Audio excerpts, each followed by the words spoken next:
آیت اللہ سید عقیل اللہ الرحمن الرحیم الحمد للہ رب العالمین والصلاة والسلام على سیدنا وسید الاولین والآخرین حبیبنا وحبیب الہ العالمین امام المرسلین وخاتم النبیین ابی القاسم المصطفى محمد اللهم صل على محمد وآل محمد وعلى أهل بيته الطيبين الطاهرين الهداة المهديين المعصومين المظلومين واللعنة الدائمة على أعداء الحق والدين. أما بعد فقد قال الله تعالى عز اسمه في محكم كتابه ومتقن خطابه بسم الله الرحمن الرحيم نون والقلم وما يسطرون ما أنت بنعمة ربك بمجنون وإن لك لأجرا غير ممنون وإنك لعلى خلق عظيم صدق الله العلي العظيم. اللهم صل على محمد وآل محمد. دیوان وحی الہی سے ایک چھوٹی سی نعت کی تلاوت کی ہے. سبحان اللہ سبحان اللہ. اور یہ وہ نعت ہے کہ جس میں انتہائی دلآویز اسلوب میں حضرت ختمی مرتبہ صلی اللہ علیہ وسلم صلی علی محمد وآل محمد کہ حسن سیرت کا بیان ہے. لیکن جو قرآن مجید کا اسلوب ہے کہ اس میں تہ در تہ مضامین ہوتے ہیں، تو ان آیتوں میں بھی تہ در تہ مطالب ہیں. یعنی انہی آیتوں سے حضور علیہ السلام کی عصمت بھی ثابت ہوتی ہے، انہی آیتوں سے حضور علیہ السلام کی مقام و مرتبہ اخلاقی کا بھی علم ہوتا ہے، اور انہی آیتوں سے آپ کے عہد اور آپ کے زمانے کے بہت سے تاریخی حالات پر بھی روشنی پڑتی ہے. یعنی قرآن مجید کا اسلوب ایسا تجریدی اسلوب ہے کہ جس میں معانی کی اتنی تہیں اور اتنی پرتیں ہوتی ہیں کہ اسے کوئی بھی متنفس اپنی سانسوں کی تعداد کو صرف کرنے کے باوجود شمار نہیں کر سکتا. یہ قرآن ہے. میں نے جو آپ حضرات سے وعدہ کیا تھا وہ انشاءاللہ اس تقریر کے بعد ہم بیٹھیں گے پھر گفتگو کریں گے. تو اس وقت یہ گفتگو اسی انداز سے آگے بڑھیں.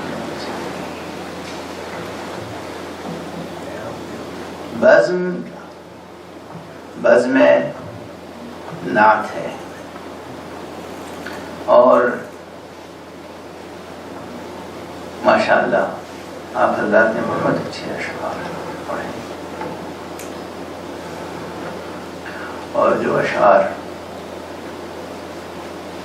بیرونی شعراء کے آئیں گے یقین ہے کہ انشاءاللہ وہ بھی بہترین اشعار ہوں گے. حضرات محمد و آل محمد علیہ السلام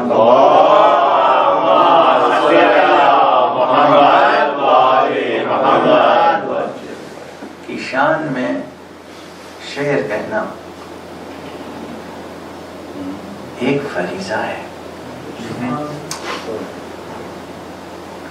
اسے قربتاً الی اللہ انجام دینا چاہیے اور اپنی پوری علمی اور فنی صلاحیتیں اس میں کھپا دینی چاہیے. یہ صرف شہرت یا کسی اور جذبے سے اختیار نہیں کرنا چاہیے یہ شاعری. اور یہاں پر میں ایک شرعی نقطے کی طرف، فقہی نقطے کی طرف، ظرافت کی طرف اشارہ کرنا چاہتا ہوں.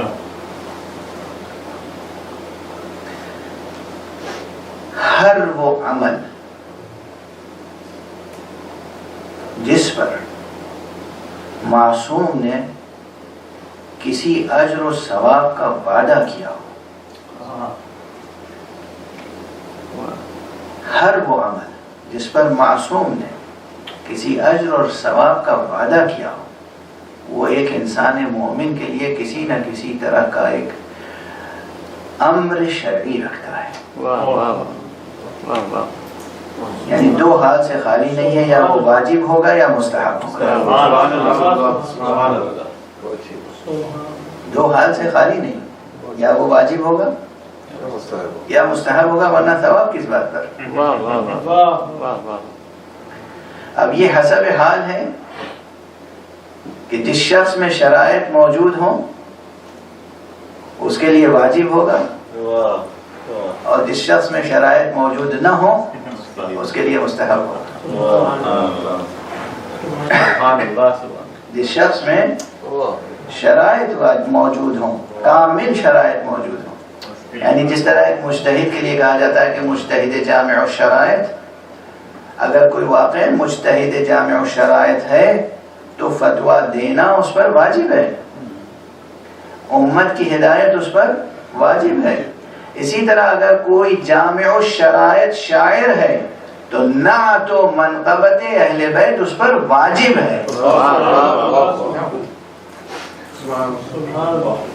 اور باقی افراد کے لیے مستحب ہے کہ وہ کوشش کریں کہ اس ثواب کو حاصل کریں. آخر معصوم نے فرمایا من قال فینا بیتا بنى اللہ له فی الجنت بیتا، جو ہماری شان میں ہمارے بارے میں ایک شعر کہے، ایک بیت، اللہ اس کو جنت میں ایک بیت عطا کرتا ہے، یعنی جنت میں ایک گھر عطا کرتا ہے. یہ اتنا بڑا اجر و ثواب اس کا وعدہ جو کیا گیا، تو یہ وعدہ جیسا کہ میں نے عرض کیا کہ ہر وہ فعل، کوئی بھی فعل، یعنی ضروری نہیں ہے کہ کسی فعل کے لیے صیغہ امر آئے، افعال کا صیغہ آئے، یا کسی عنوان سے جو اصول فقہ میں بحثیں ہوتی ہیں کہ جملہ خبریہ یا اور دوسرے اسالیب اور قوالب کہ یہ قالب ہے، یہ اسلوب ہے، یہ دلائل کی سطح ہے کہ یہ فقرہ اس طرح ادا ہو تو واجب ثابت ہوگا اور یہ فقرہ اس طرح ادا ہو تو مستحب ثابت ہوگا. ایک اصول یہ ذہن میں رکھیں، ہر وہ امر جس کے لیے معصوم نے کسی اجر کا وعدہ کیا ہو وہ یا واجب ہوگا یا مستحب. یعنی وہ ہر مکلف کے لیے ایک تکلیف شرعی ہے حسب شرائط و ظروف. ایک صلوات پڑھیں.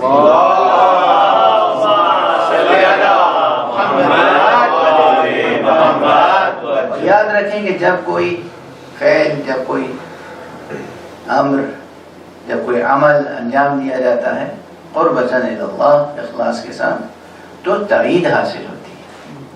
اور یہاں بھی روایتیں موجود ہیں کہ رسول اللہ صلی اللہ علیہ وآلہ وسلم نے خود اپنی زبان مبارک سے اور ائمہ اہل بیت علیہ السلام نے، امام صادق علیہ السلام نے، امام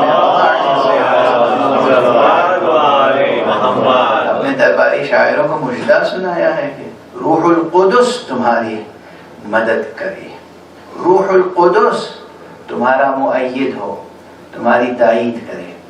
یہ فقرے جب معصوم کی زبان مبارک سے ہیں تو آپ یہ تصور کیجئے کہ وہ شاعر امام کے سامنے موجود تھا. آج وہ شاعر تو نہیں ہے، امام تو اپنی جگہ ہے، ہم اپنے کو ان کے سامنے پیش کرتے ہیں. اخلاص کے ساتھ اگر ہم اپنے آپ کو ان کے سامنے پیش کریں تو یقیناً ان کی اس دعا کے مستحق ہم بھی کہ جب معصوم کہیں گے کہ روح القدس تمہاری مدد کرے، تمہاری تائید کرے، تو پھر یقیناً آپ کا رتبہ اس دنیا میں بھی بلند سے بلند تر ہوگا، آخرت میں بھی آپ کا اجر و ثواب فزوں سے فزوں تر ہوگا۔ ایک صلوات پڑھ دیجیے۔ اللهم صل على محمد وآل محمد۔ ہاں یہ ضرور ہے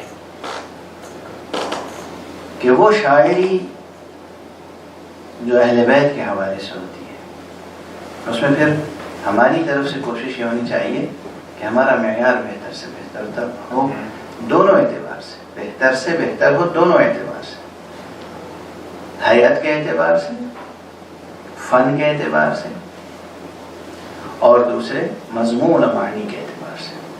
کوئی مضمون و کوئی معنی ایسا نہ ہو جو واقعا خلاف شریعت ہو، ایسا مبالغہ ہو کہ جو نامقبول ہو شرعاً۔ ویسے خود فنی اعتبار سے علم بدیع میں بھی یہ بتایا جاتا ہے کہ مبالغے کی کچھ قسمیں ہیں، اس میں سے ایک قسم وہ ہے کہ جو نامقبول مبالغہ کہلاتا ہے، یعنی خود شعراء اس مبالغے کو، اہل فن ادبی تنقید اس مبالغے کو قبول نہیں کرتی، اہل فن اس مبالغے کو قبول نہیں کرتے۔ اسی طرح شریعت بعض مبالغوں کو قبول نہیں کرتی۔ اگرچہ لفظ مبالغہ آ گیا تو میں اپنا پرانا جملہ یاد دلا دوں آپ حضرات کو کہ فضائل اہل بیت اتنے ہیں کہ ہم مبالغے کا تو گزر ہی نہیں۔ مبالغہ تو وہاں ہوتا ہے جہاں کسی شے کی حد معلوم ہو۔ ہمیں تو حد ہی نہیں معلوم ہے کہ ان کا علم کتنا تھا، ان کی شجاعت کتنی تھی، ان کے فضائل کتنے تھے۔ قرآن مجید نے بھی کہیں ان کی حد نہیں بتائی ہے، ان کے فضائل کی، ان کے مناقب کی حد نہیں بتائی ہے۔ رسول اللہ صلی اللہ علیہ وآلہ وسلم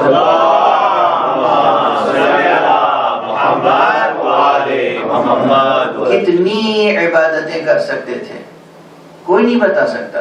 قرآن نے بھی نہیں بتایا کتنی عبادت کر سکتے تھے، قرآن نے بس یہ بتایا کہ اللہ نے کہا اے محمد بس یا ایھا المزمل قم اللیل الا قلیلا، آپ راتوں کو عبادت کریں مگر کم۔ یعنی حوصلہ عبادت مصطفیٰ کتنا تھا، سبحان اللہ، کتنی نمازیں پڑھنا چاہتے تھے، کتنے سجدے کرنا چاہتے تھے، کتنی ثنا کرنا چاہتے تھے رب کی، کہ رب نے کہا بس مصطفیٰ بس۔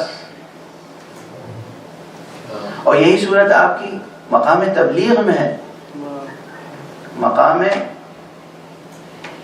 رسالت میں، مقام تبلیغ۔ طٰہٰ ما انزلنا علیک القرآن لتشقی، اے میرے طیب و طاہر پیغمبر، ہم نے قرآن اس لیے نہیں اتارا ہے تمہارے اوپر کہ تم اپنی جان دے ڈالو۔ کیا انداز ہے، اسے کیا اندازہ ہوتا ہے؟ یعنی ہم نے تمہیں پیغام سپرد کیا ہے پہنچانے کے لیے، اپنی جان گنوانے کے لیے نہیں۔ اور ہمارا حالانکہ انہوں نے اللہ کی راہ میں اپنی جانیں نذر کی، ایک ایک سانس نذر کی، اپنی جانیں نذر کی، مگر خود حق سبحانہ و تعالیٰ کی طرف سے آپ دیکھ رہے ہیں کیا حد معین کر سکتا ہے ایک انسان۔ اب اگر یہ مراتب درک کر کے قرآن مجید سے اور شعراء کلام کہیں تو تنقید نگار کو کہیں موقع ملے گا کہ مبالغے کا الزام دھر دے؟ ممکن نہیں۔ اور مقامات اخلاقی، خود یہ آیت اہل بلاغت کہتے ہیں کہ اس بات کو دوسری طرح سے بھی کہا جا سکتا تھا، مگر جو کہا گیا وَإِنَّكَ لَعَلَىٰ خُلُقٍ عَظِيمٍ، یعنی خلق عظیم کا رتبہ جو ہے وہ کمتر ہے، مصطفیٰ کا رتبہ اس سے برتر ہے۔ تو یہاں بھی حد اخلاقی نہیں سامنے آ رہی ہے، یہاں بھی سرکار کی حد نہیں سامنے آ رہی کہ کیا بلندی تھی، کیا وسعت اخلاق کا عالم تھا، بلکہ یہ کہا جا رہا ہے کہ جتنا بھی ذہن بشری سوچ سکتا ہے، ذہن بشری، فکر انسانی اخلاقی قدروں کے بارے میں جو کچھ بھی سوچ سکتے ہیں، جسے وہ خلق عظیم سمجھیں گے آپ کا رتبہ اس سے بڑھ کر ہے، اس سے برتر ہے۔ یہ ہے مصطفیٰ صلی اللہ علیہ وسلم۔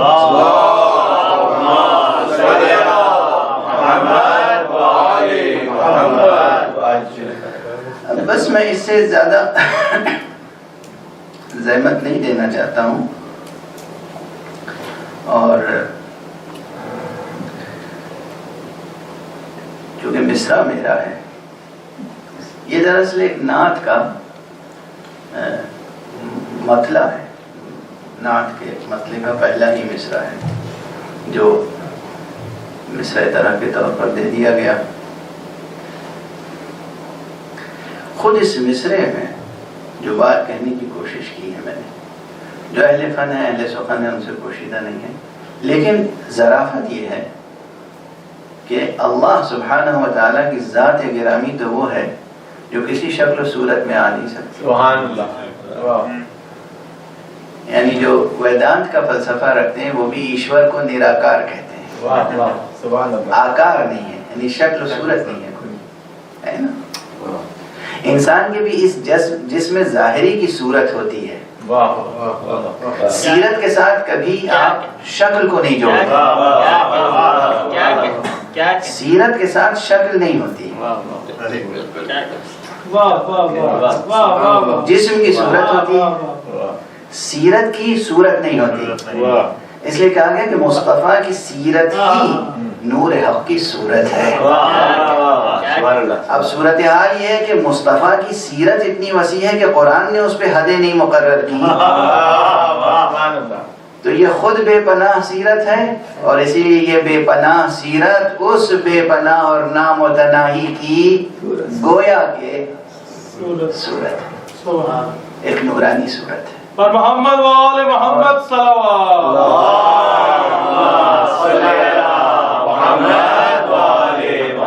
وقت کی محدودیت میں رہتے ہوئے میں اور کیا عرض کروں، ورنہ جتنے مکاتب فکر ہیں، میں نے اس احتیاط سے یہ مصرع کہا ہے اور یہ مطلب کہا ہے کہ جتنے مکاتب فکر ہیں، میں چاہے ان سے متفق ہوں یا نہ ہوں، وہ اس مطلع سے ضرور متفق ہیں، چاہے وہ وحدت الوجودی ہو یا وحدت الشہودی ہو، یا وحدت الشہودی ہو، وحدت الوجودی ہو یا وحدت الشہودی ہو، یا اور کسی بھی مکتب کے ہوں، وہ اس میں غالباً اختلاف کی راہ نہیں نکال پائیں گے کہ مصطفیٰ کی سیرت ہی نور حق کی صورت ہے، یہ نگار ہستی کی اولی صداقت ہے،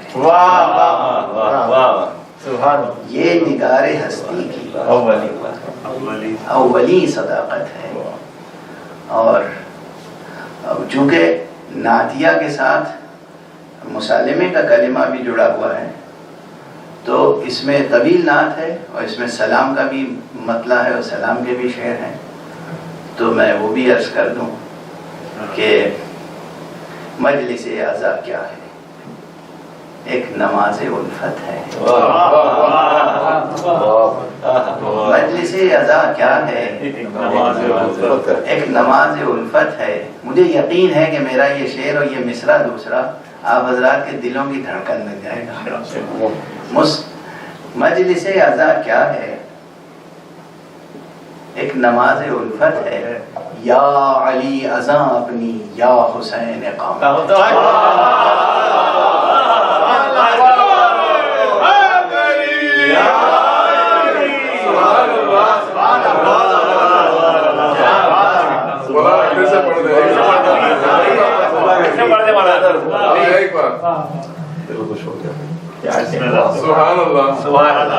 مجلس اعزا کیا ہے، مجلس اعزا کیا ہے، ایک نماز الفت ہے، مجلس اعزا کیا ہے، ایک نماز الفت ہے، یا علی ازاں یا حسین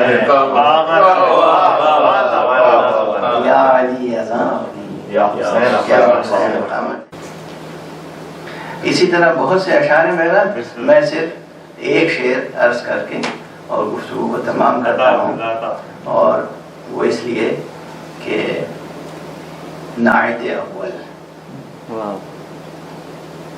رسول اللہ صلی اللہ علیہ وسلم کی سب سے پہلے اور سب سے یادگار اور سب سے دل پذیر اور دل آویز اور دل انگیز اور دل سوز نعت کہنے والے حضرت ابو طالب علیہ السلام.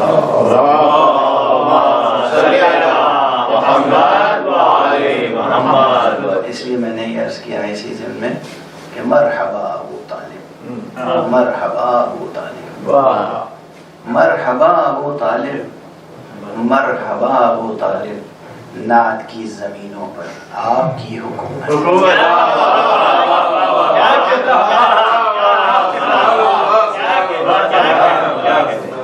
مرحبا ابو طالب، مرحبا ابو طالب، نعت کی زمینوں پر آپ کی حکومت ہے. اور اگر آپ اس لفظ کو بدلنا چاہیں تو آپ یہ بھی کہہ سکتے ہیں کہ مرحبا ابو طالب، مرحبا ابو طالب، نعت کی زمینوں پر آپ کی ولایت ہے. والسلام علیکم ورحمۃ اللہ.